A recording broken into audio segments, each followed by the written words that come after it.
বন্ধুরা বাড়িতেই বানিয়ে ফেলুন এরকম একটা ডেজার্ট যাতে না লাগছে ডিম, না লাগছে জিলেটিন বা বেকিং পাউডার, আর ওভেনেরও কোনো প্রয়োজন নেই। আমি এখানে কিছু বিস্কিট ক্রাশ করে নিচ্ছি।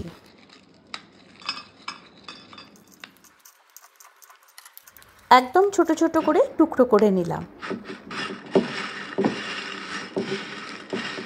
এখন একটা মিক্সচার বানাবো, তার জন্য প্যানে নিচ্ছি 1 কাপ দুধ। গ্যাসটাকে রাখবো লো ফ্লেমে।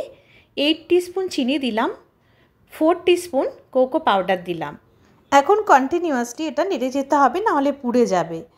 45 গ্রাম বাটার দিলাম, আর একটা ডার্ক চকলেট বারের হাফ মানে 75 গ্রাম দিয়ে দিলাম।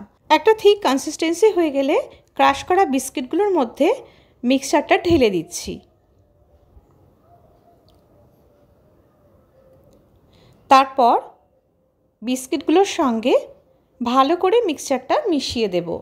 এবারে একটা বাটার পেপার একটা বোলে রেখে ক্রাশড বিস্কিটগুলো দিয়ে ভরে দিতে হবে।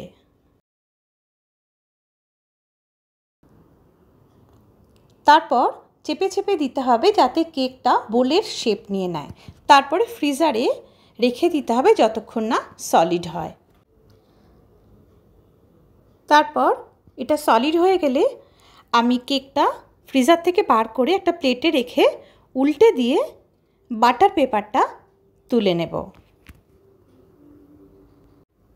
এখন আইসিংয়ের জন্য নিলাম হাফ কাপ দুধ, 1 টিস্পুন কর্নফ্লাওয়ার, ডার্ক চকলেট বারের যে হাফটা বাকি ছিল মানে আরও 75 গ্রাম দিলাম।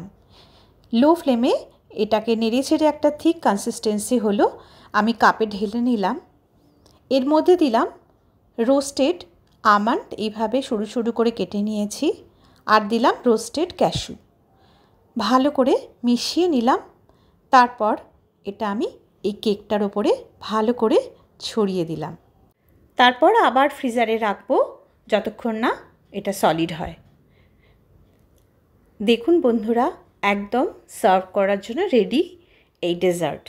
বাচ্চা থেকে বড় সকলেরই ভীষণ পছন্দের হবে, তাই ঝটপট বানিয়ে ফেলুন। আর ফ্যামিলির সাথেই হোক বা গেস্টের সাথে, লাঞ্চ বা ডিনার কমপ্লিট হয় ডেজার্ট দিয়ে, তাই হোমমেড ডেজার্টের চাহিদা সবসময়ই থাকবে। ভালো থাকবেন, সুস্থ থাকবেন। আবার আসবো নানান রকম খাবারের রেসিপি নিয়ে।